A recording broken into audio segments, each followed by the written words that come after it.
Welcome, welcome. Hello, everybody. I'm going to introduce myself for those who maybe we don't know each other as well. My name is Bill Hershey from Livestream Business Services, and I provide strategy, coaching, accounting, and bookkeeping for integrative health clinics and practitioners. And today, of course, is the Price is Right workshop, and I'm really excited to share this with you. Before we jump in, I would love to hear how many people are currently running a small business? Yeah, raise your hand. So everybody's in that boat. How many of you have ever struggled with pricing your services? Is that something you can relate with? Yeah, this is one of the most challenging things that I faced in the early stages of my business, and I'm really fortunate that I got to meet um, from some really cool people, and through my accounting background in combination with uh, my explorations in other areas, especially in the somatic scene, somatic sciences, been weaving together these disciplines. So I hope this is going to be helpful for you. Okay, so a quick overview. In the first half of this presentation, I'm going to be sharing a little bit about my personal story, what led me to this work, um, and a little bit of the philosophy, what I think is needed for us to develop proficiency in pricing, but not just pricing. I think this philosophy also applies to how we approach our work as business owners as well to be more successful in our business. And that's in the context of what I'm calling the seven intelligences. I think these specifically apply to pricing, but they extend into other areas as well. In the second half, I'm going to be presenting some practical exercises and a tool that you can take home and use. I'm going to be more or less demonstrating how to use the tool. If you have two monitors and you can pull it up on your side and kind of do it alongside when I'm doing it on my side, that would be great. But if not, then I would recommend taking maybe half an hour or an hour later today or this weekend to to kind of plug in and make sure that that works for you. Laying out your I'll explain what that would look like and what that means, but I would recommend taking some time with this. Yeah, it's called the reverse engineer your pricing template. Okay, so what led me to this work? Um, Gosh, I'd like to take you back to a few years to a moment in my life where um, it wasn't so easy. This was a very cold, rainy Oregon day, and I was driving down this rural road and, rain pouring down on my windshield. And at the same time, there was a little bit of rain in my eyes too. I happened to be listening to this book called Overcoming Underearning by an author named Barbara Stanny. And yeah, the context of this situation was I wasn't able to pay my friend her rent on time that month. My living situation had been in a little bit of a flux.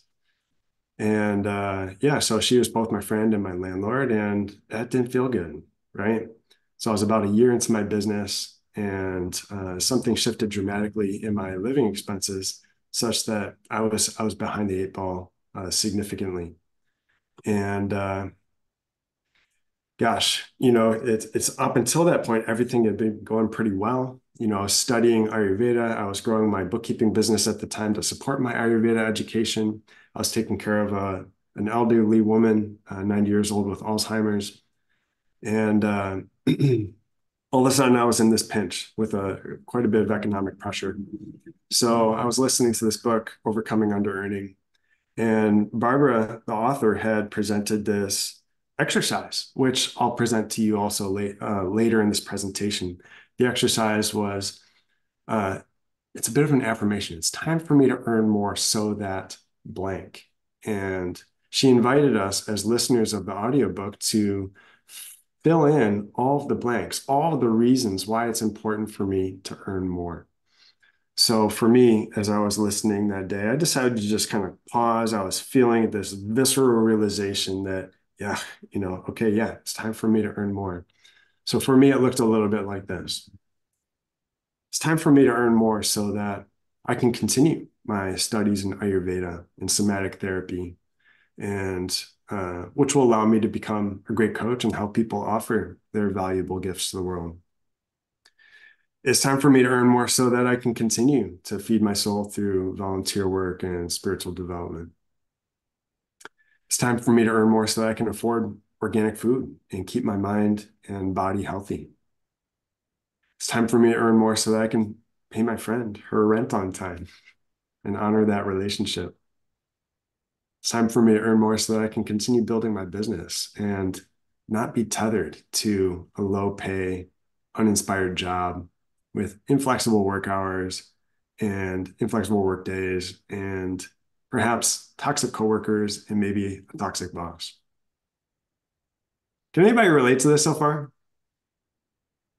Yeah. So there it was. This was a tough economic position, is a pinch.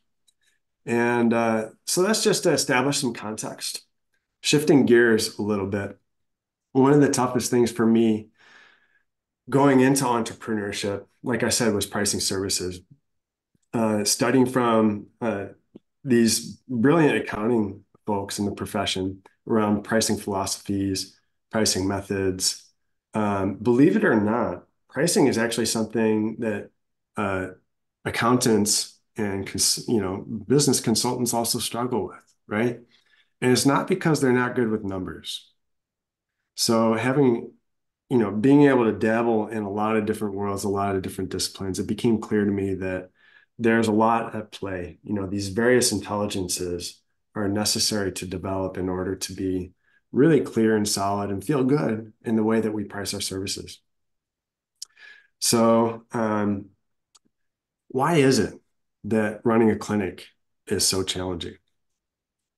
I spent the last 4 years kind of trying to diagnose this, right? And what is going on here? How do we crack the code on why it is so difficult to build a thriving practice? Whether you're an integrative health practitioner or a coach or a consultant, some of the struggles are the same. But really, here I'm going to be honing in on the challenges that integrative health practitioners face. So, entrepreneurship in general can be quite overwhelming. Number one, there's so many skills, there's so many things that we need to do that, if we look at big companies, they have whole teams and specialists covering all the areas of marketing and sales and human relations and finance and all of it, right? So to learn all of these and do it all ourselves it's a lot.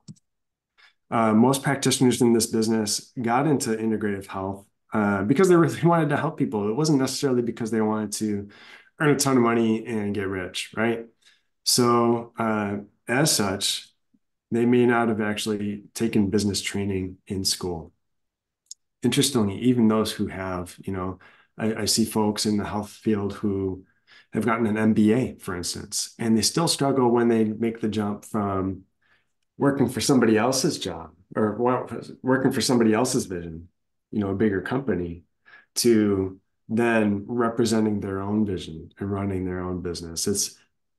It's a huge mindset shift, huge mindset shift. So most of us haven't been trained in school for business or entrepreneurship. It's common to have a strained relationship with money and marketing, especially in our helping professions. Okay, so that's just at the individual level. Yeah, there's layers to this. So I'm going to peel away a few more layers. At the institutional level of our society, there's other reasons at play that make um, running a successful integrative health practice, I would call it an uphill battle, an uphill task.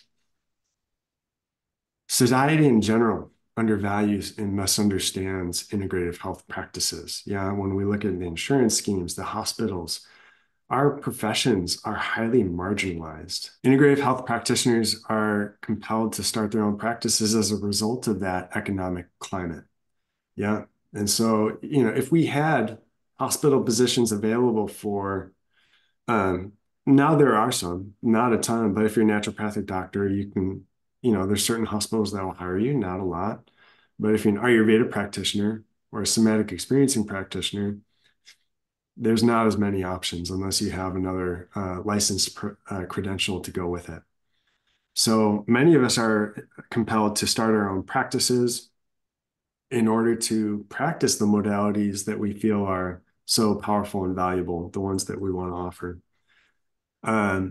Many of us, again, going back to, we didn't learn the marketing and finance and business skills in school. Some trainings are now giving like a few hours of business training with the clinical training programs, but it's just not enough. It's not enough to then go ahead and start a business. And I don't think it's realistic to expect our training institutions to prepare us for business in that same program. I think it really takes like perhaps an extra year of either internship or dedicated study to entrepreneurship to learn how to run a private practice successfully. And this is really interesting. We live in such a money-driven society. You'd think that we would learn some financial skills growing up, like how money works. We learn math, we learn so many other subjects, but how many people learned how money works, how to use a credit card, how to leverage debt, how to, have a strategy to pay off debt, how to create a personal budget, how to create a business budget, right? Did anybody learn that in school? Right? Do you think there might be people who benefit from a major portion of the population going into debt? Mhm. So we don't necessarily have to let ourselves become victim to, this, what's going on in our society. We can empower ourselves through financial literacy, but the reality is we just didn't receive it.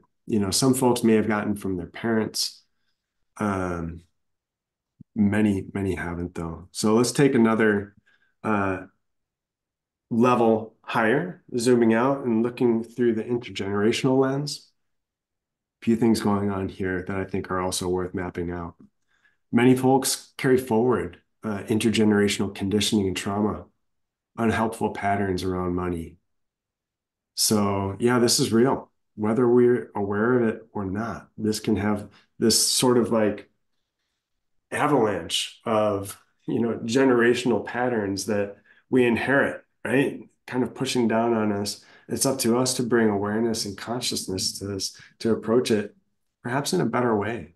Yeah, it requires bringing attention and consciousness to that.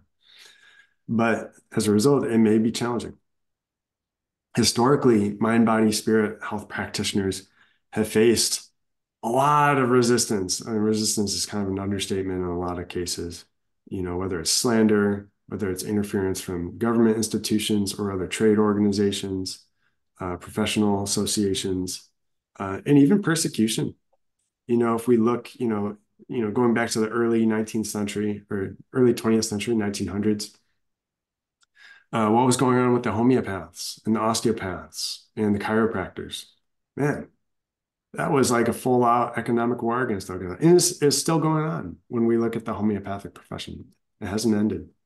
That profession is very, it's been a very successful effort of marginalizing and dismissing and disreputing that profession, which is unfortunate because it's a very powerful medicine modality and it's very inexpensive. How many people who can't afford the modern medicine stuff could be benefiting from that? If we look at Ayurveda, which originated in India, during the time of Indian colonization, whether it was through British rule or through the Mughals, which was a Muslim colonizer, during those times, it wasn't safe for those folks to practice Ayurveda. Yeah. I mean, those folks had to practice underground. Their life was at risk. Their families were at risk. And so, this might be part of, hey, sometimes these programs, these patterns can be going under in the subconscious layers. So, all this to say, I don't mean to sound discouraging, but if you're struggling to grow a practice, an integrative health practice, um, it's not that you're not smart. It's not that you're not capable. It's just that there's a lot ahead of us. There's a lot to do.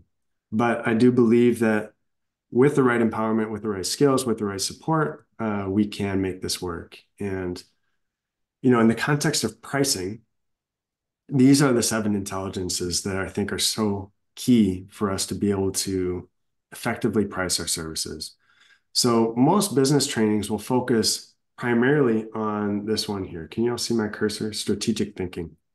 Yeah, strategic thinking and financial literacy. That's, sort of the nuts and bolts of it.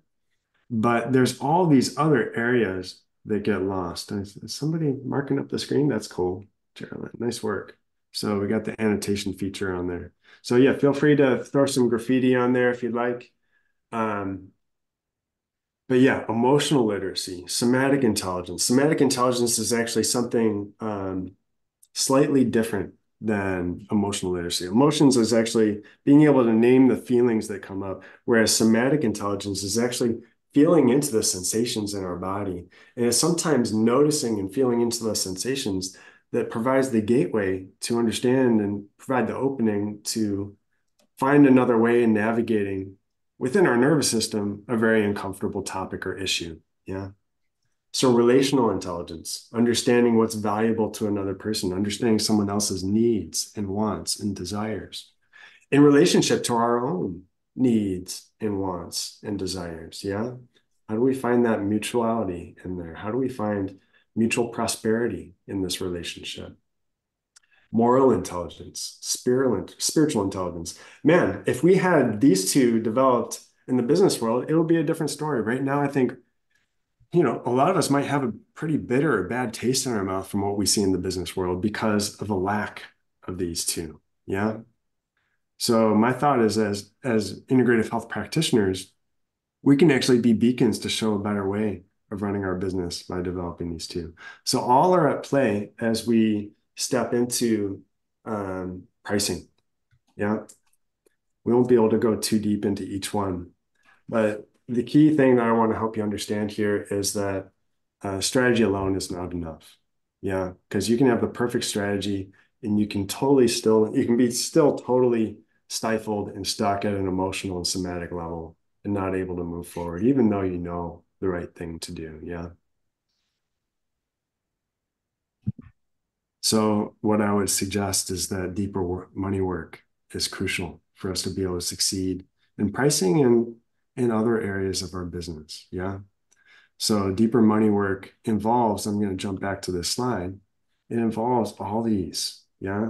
To step into financial literacy, sometimes we need to find our relationship, identify our emotions that come up, even, pick apart our money story, which we'll be doing today to some extent.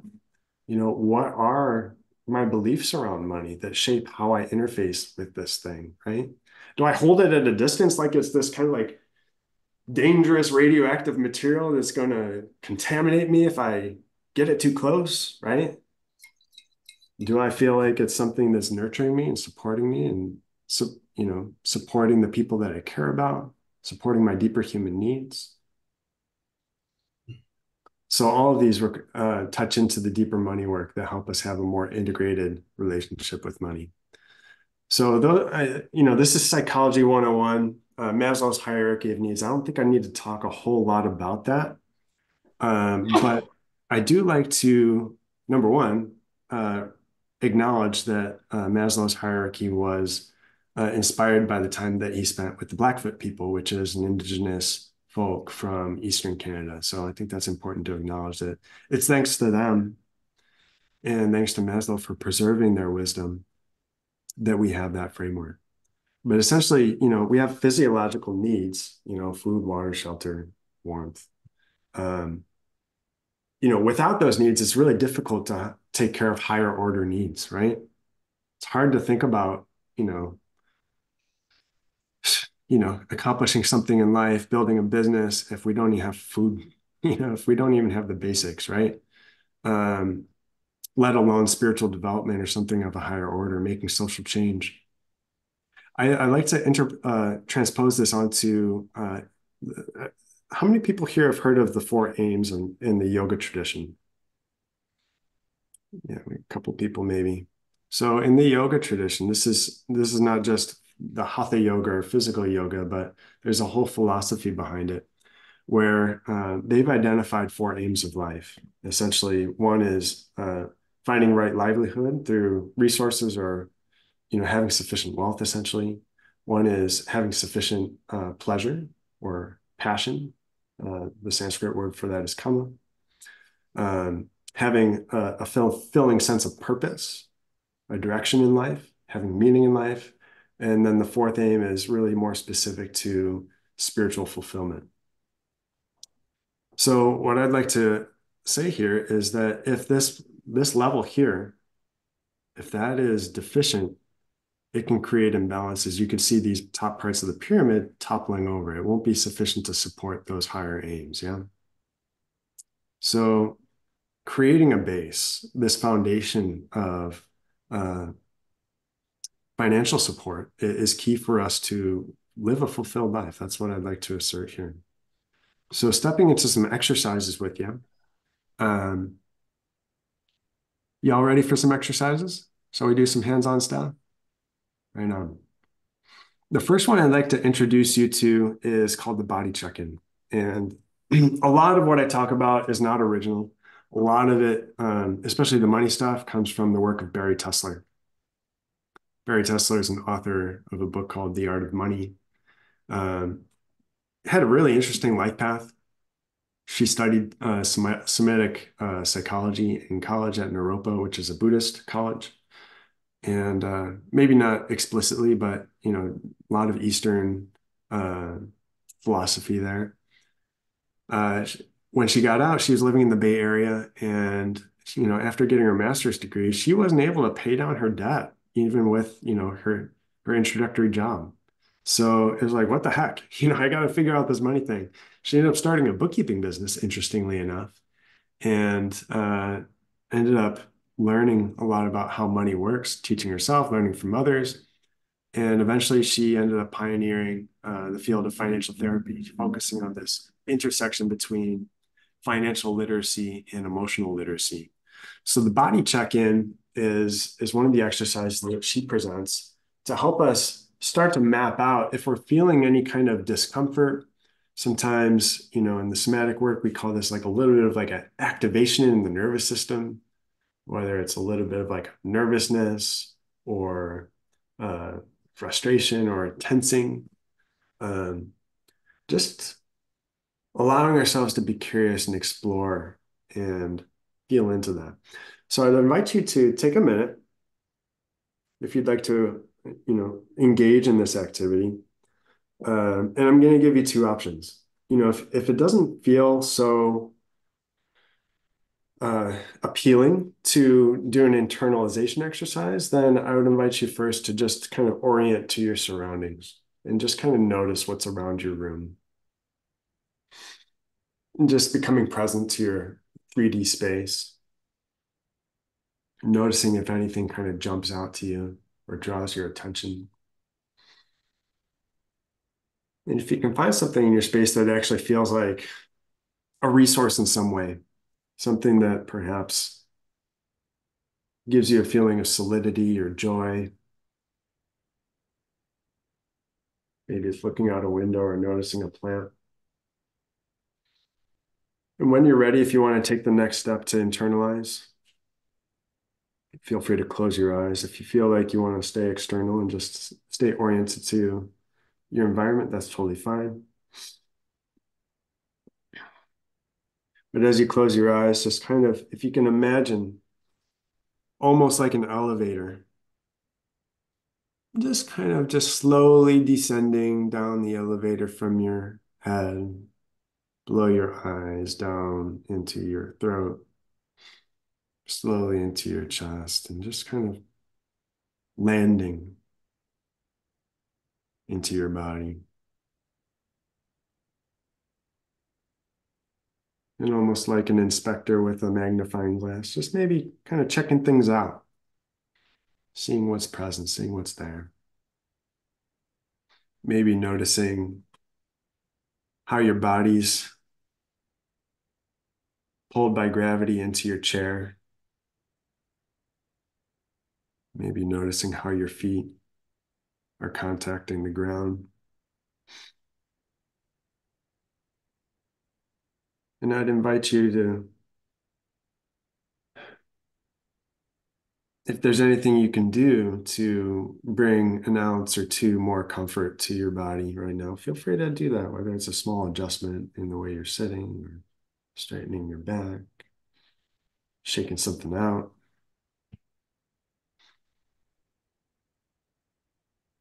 Yeah, maybe taking a sip of something.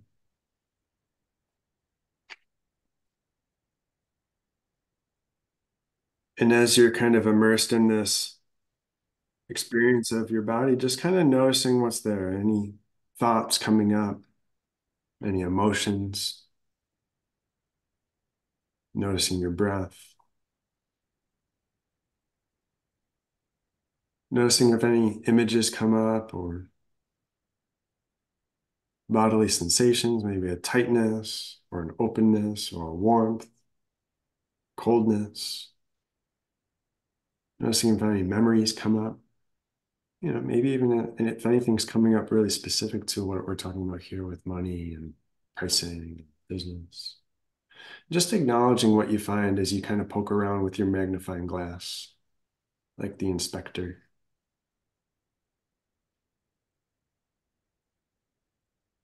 If you notice any kind of self-criticism, self-judgment, just kind of lightly noticing that too without judging the judgment,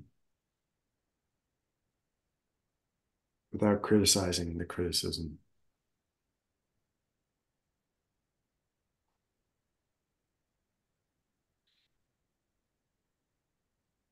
And just taking another deep breath here.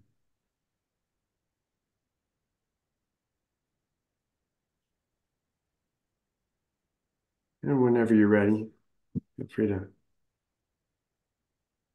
maybe flutter your eyes a little bit and allow the light to come back in and come back into the space here with us when you're ready.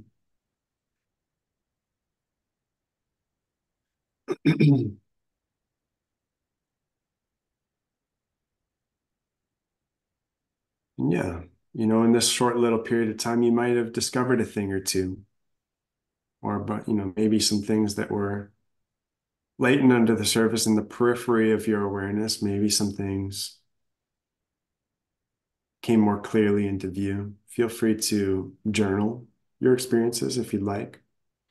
And this is an intervention that we can pull off at any moment, when we're in, even in a micro moment, if we're in a negotiation with somebody around pricing, if we're, talking about money with somebody, I've done this before where, it's like I might just like feel into my feet and just notice, wow, my whole nervous system is just like flowing with nervous energy right now. Oh my gosh. Wow. Isn't that interesting? I'm just gonna like notice my feet, maybe even like rub my thighs, rub my hands together just to ground in and be with that nervous system activation. Yeah.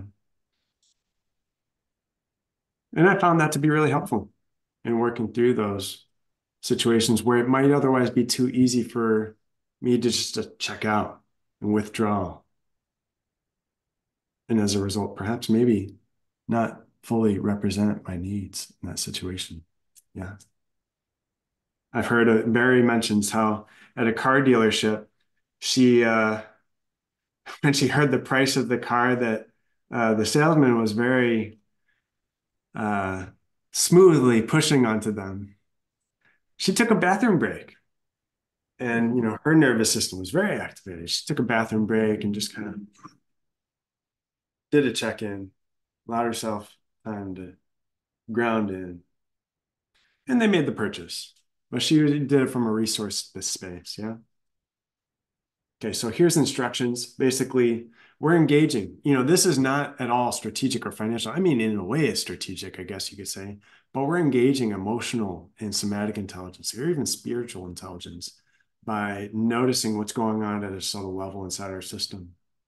Yeah, wonderful intervention. Okay, so money stories. Some of you may have done this with me before, but for those who are new, I think this is really valuable to unpack as we step into um, the more nuts and bolts of pricing, because these unconscious patterns around money will certainly show up when we're running a small business. And so getting really comfortable and clear of where we are in relationship with money and some of those patterns that we've inherited is so key. So key. This forms the energetic foundation of our business, how we form right relationship with money. So I invite you to take a moment to explore one of your earliest memories an experience with money. Yeah. So, the question here is what subconscious conclusions and beliefs around money might have formed as a result of that experience. Okay, so I'm just going to give a quick template of what this could look like. I'm going to tell a story from my life, and it's probably going to look a lot different for you. But I invite you to just think back. What's the first memory that comes up for you as I ask this question? For me, when I first did this exercise with Barry Tessler, um, in part of her 1 year money course, it was a time when I was about 5 years old, and my dad had first given us allowances, myself, my older brother, and my younger sister. And my older brother got $3 a week.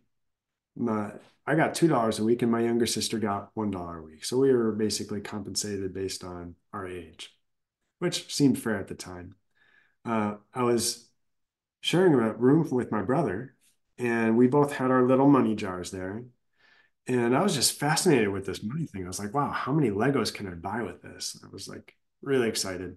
And one day I was in there, I was counting the money in my money jar, the little dollar bills, and I saw my brother's money jar over there, and he had more money in his than mine, of course, because he had a bigger allowance. And, you know, I felt like, wow, if I had more money, I'd be able to buy more Legos. What if I just take some money from some dollars from his jar and put it into my jar? I'd have more that way. Wouldn't that be good? So, of course, I did that, and my brother happened to be pretty good at math, and he ended up reporting me to the authorities, which was my dad, who was a military guy, pretty scary guy when he was exercising his authority. And I got in a lot of trouble. I got grounded for a week, and I took the heat. So as a result of that experience, what was going on? So what subconscious conclusions and beliefs about money might have formed as a result of that experience? For me, I don't know what my 5 year old mind was thinking, but it could have been something like this. Wow, money can make me do bad things. Yeah. Hmm. Money can get me in a lot of trouble. And when I look back at my teenage years and even into my early 20s, I'm not sure, but it seems quite plausible that that very subtle, unconscious belief could have been guiding how I navigate interactions and transactions involving money with other friends and other people. So looking back through your life and experiences with money, begin to notice how those conclusions that may have formed in your young mind could have shaped your relationship with money in later life experiences, or maybe even currently still. So let's go ahead and take a minute or two. Let's take 2 minutes, and I invite you to journal out um, one of these money stories. Yeah. So I'm gonna go ahead and put it on a timer. I don't have any fancy music for you this time, but in the future that might be something to add. Okay, so go ahead and have at it. I'll call you back in 2. All right, let's come on back. How was that for everybody? Yeah, if anybody wants to be brave and share any kind of insights, feel free to raise your hand or come off mute and jump in. I like to make this a shared experience, but if you prefer to move on to the next, I'm fine with that too. Anybody have anything bubble up? Yeah, feel free to throw it in chat too, if that would be preferred. You have something to share. Yeah, I quick. don't mind sharing. Yeah. Couple of things. I'm a father of four, everyone. So, dedicated father of four, and last one's in college, getting ready to graduate next year. And one of the things that I learned early in life, because I taught them a lot, spent a lot of time with them. That comes from my upbringing of my father, being raised in a third world country. They came up in poverty. So the mindset was, sacrificing and surviving, right? And so you develop certain habits and you become comfortable with the survival mode of um, making enough money to survive, right? One of the other mantras of my dad was when we were coming up was don't focus on the money, focus on the task at hand, be all that you can be for that particular task, right? Work ethic and the money will follow. Well, in most cases, and as you very well know in business, if you don't put your value first in terms of money, no one's going to appreciate your value or necessarily give you your due in terms of value, right? And so understanding the subconscious habits that you take on again in survival mode, how do you identify that? When do you identify that? And then how do you transition from survival to thriving? Because yes, there is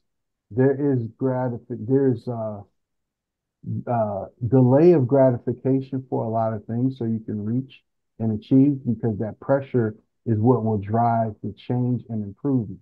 Without pressure, without change, why would anybody do anything different, right? But I think having the realistic goals of time and the value that you're providing to your clients keeps you in a goal achieving way forward so you can thrive and move away from the surviving tactical habitual mindset that becomes unconscious. And that's something that I've learned, I've discussed with my kids and consistently keep trying to teach them because they've seen a lot of what I've done and they take on a lot of what I've done throughout the years, but I'm able to turn that around and give them something different. So that's my experience. Yeah, thank you, Corey. Yeah, yeah, it's something to work through these and update our software, so to speak, to make sure that our software is working for us rather than against us. Yeah. Okay, so now that we've done some energetic foundation work with our relationship with money, I'd like to step into more nuts and bolts. And this is a practical tool that each of you will now have. I'm going to put it in chat. This is the reverse engineer pricing template. So coming in chat, look out for that. This is a Google document. So now we're in the template. So going to file, going to make a copy. I'm going to go ahead and make a copy of mine. And that way I can dice it up without ruining the template. So I'm just going to say May workshop 2024. Bam. Okay, so first step here would be to go through and identify what your monthly expenses are and all the different categories of expenses that you might have. We're looking at just your personal budget, yeah? So this reverse engineer pricing template is essentially helping us derive an appropriate pricing structure based on our desired lifestyle and the various needs we will have at that lifestyle tier. So we have three tiers, and this is something that Barry Tesler also talks about. You have the survival level income, which is just getting by. What do we need just to be able to maintain with maybe not a lot of comforts. Then you have the comfortable level of income. Like what are some of the nice to haves that you might not necessarily include in just like the straight getting by, um, the things that you can't go without essentially. Yeah. So this might include going out to eat once or twice a week. It may include buying gifts for people. It may include taking a vacation here or there, maybe a couple. Um, so line by line, filling this out. And then you have the third tier, which is the expansive income. Like, what if we didn't have to say no to things, right? What if we could basically, satisfy any legitimate wish that we had in terms of, creating a lifestyle for ourselves or for our families. Yeah. So, in one of my other workshops, we actually go through and do this as a verbal exercise before we go straight into the template. If worksheets kind of overwhelm you, you might start with that. You might just write down on a piece of paper, like what would be included in a survival income, what would be included in a comfortable income, expansive income. But this spreadsheet gives you some basic expense categories. And I would say just start with one. Maybe if you're already at a pretty comfortable income, maybe just mapping out what that is, where you're at currently already. Yeah. So I'm just going to show you how this works. Let's say that I pay $1,800 in mortgage. So this could be rent or mortgage. So if we add utilities in there, I'm going to say more like 2,000. For food, I might spend $400 a month for food. You might break out food between groceries and restaurant because those are going to be two different. The order of the expense is quite different, as you know. Okay, so clothing, I might just budget $50 a month for clothing. Living essentials and toiletries, 20 for that. Healthcare, let's say 500 a month for that. Entertainment and hobbies, let's say 150. Partner, spouse, and friends, let's say 200 for that. Travel, I may not travel every month, but one thing that we can do is say, like, over the course of the year, how many trips might I take? Okay, so let's say I'm going to take 2 trips in a year, and the travel expense for that, including, flight, I need to rent a car, hotels, everything else involved with travel, right? So let's say $2,000 a year for travel. What you can do is divide that 2,000 by 12. So fancy way of doing it in a spreadsheet is just pressing the equal sign. 2,000 divided by 12. So you got 166. Just do that. So you got vehicle payments, insurance, fuel. Maybe I spend 150 a month on fuel, 80 per month on insurance, vehicle payments, let's say 500 a month on that. I think you get the idea. Property taxes, if that's included with your mortgage, then you wouldn't include that. If you're paying that outside of your mortgage, then you'd include it. In a comfortable lifestyle, you might have savings goals, what you want to contribute to savings each month. Let's just say I want to contribute $200 to savings every month.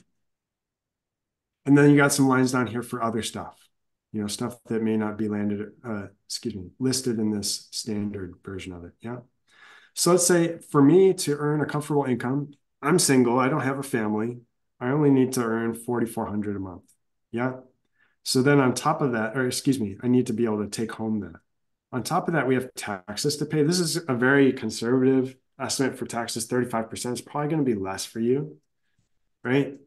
But that's just in case. So, to be totally sure, if I have more at the end of the year that I'm not paying taxes, great. I'll be able to buy something nice or save it.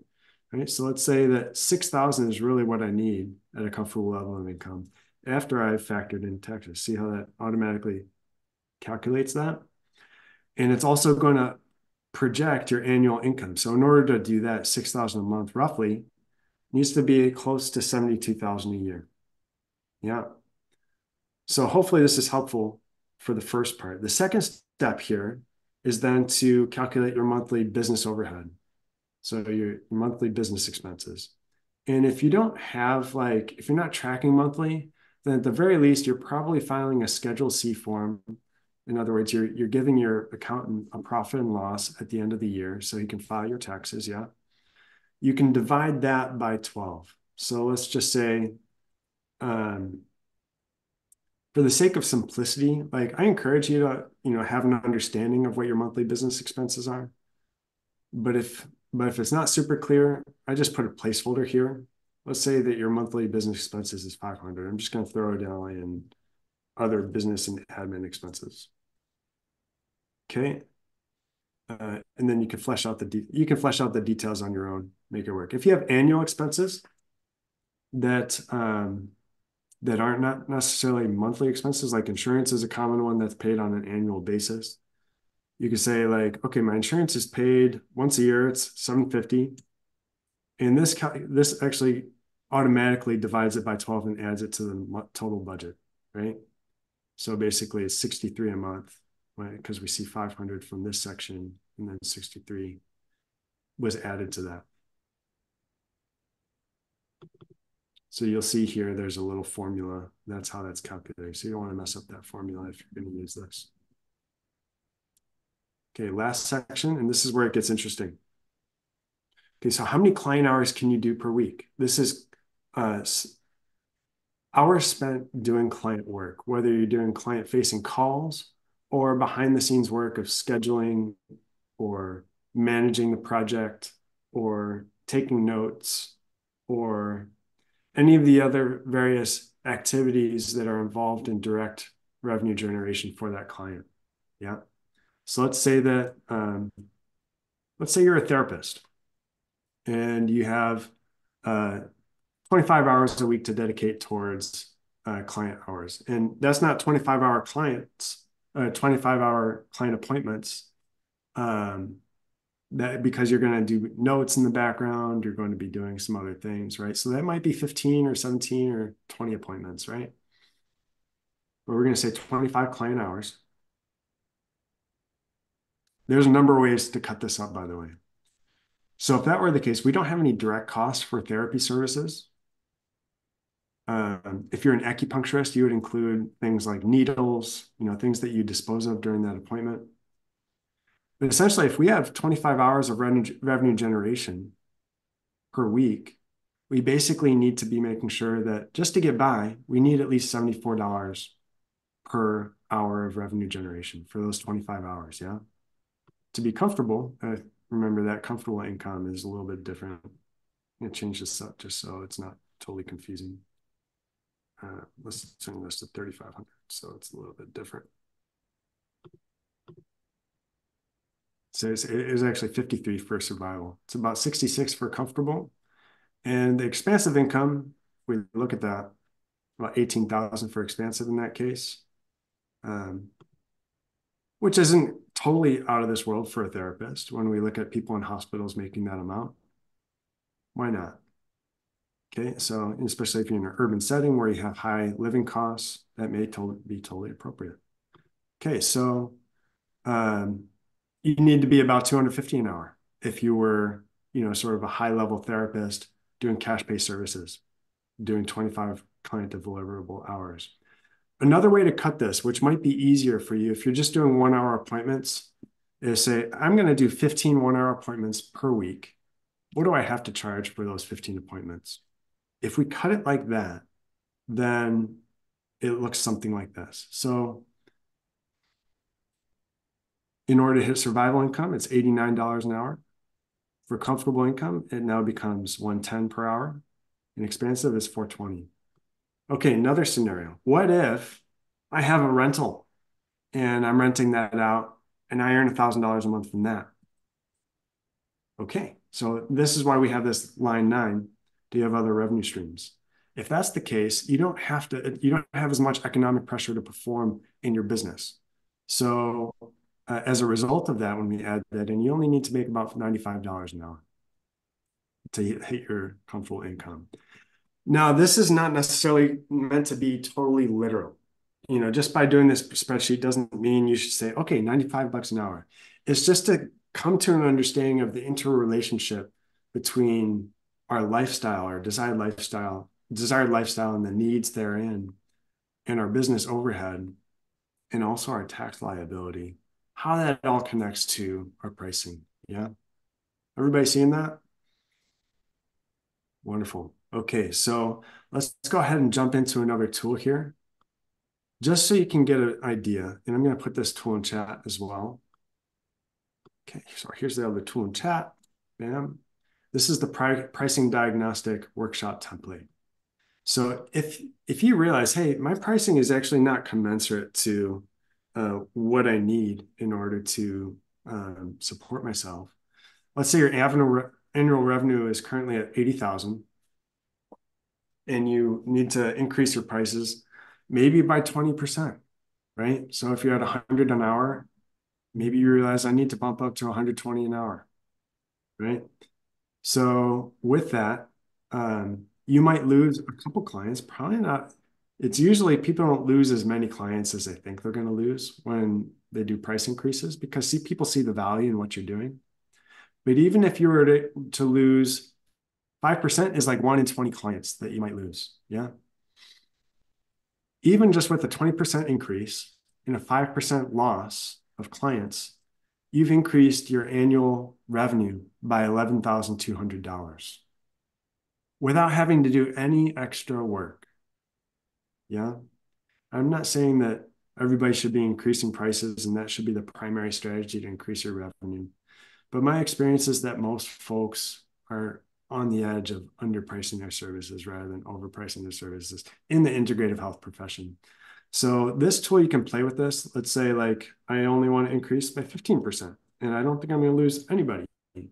It shows you basically what you can potentially get in return. So that's an added $12,000 in annual sales. And actually, because you're not actually adding any extra expenses, it's actually $12,000 added to your bottom line, to your net profit. Okay, so I'm going to go ahead and stop my share and jump back to the workshop screen just to wrap things up. I do have an offer for you, just a very light offer. If you'd like to spend an hour with me to go through this tool, I'm happy to do that. Typically an hour, I don't do hourly appointments. I work in packages with folks because I find that I get better results when we have like a program together. We're going to be dedicating 6 months together to get a desired result. But if you'd like to just have like a little taste test of what that could look like, typically my 1 hour appointment would be $250. For those who attended or registered for this event, happy to spend an hour with you for a $50 thing if you book within 30 days. So I'm going to go ahead and put that link in chat. That link is here. And yeah, I'm happy to help you develop this tool and work through some of the pieces that may help you find more comfort with your pricing. And after all, the ROI on this is very high. Even if you increase your prices by 1% or 5%, that's immediately potentially thousands of dollars added to your bottom line. And usually 1% or 5% is not enough. It's even just, that's not even, 1% is not even competing with inflation, right?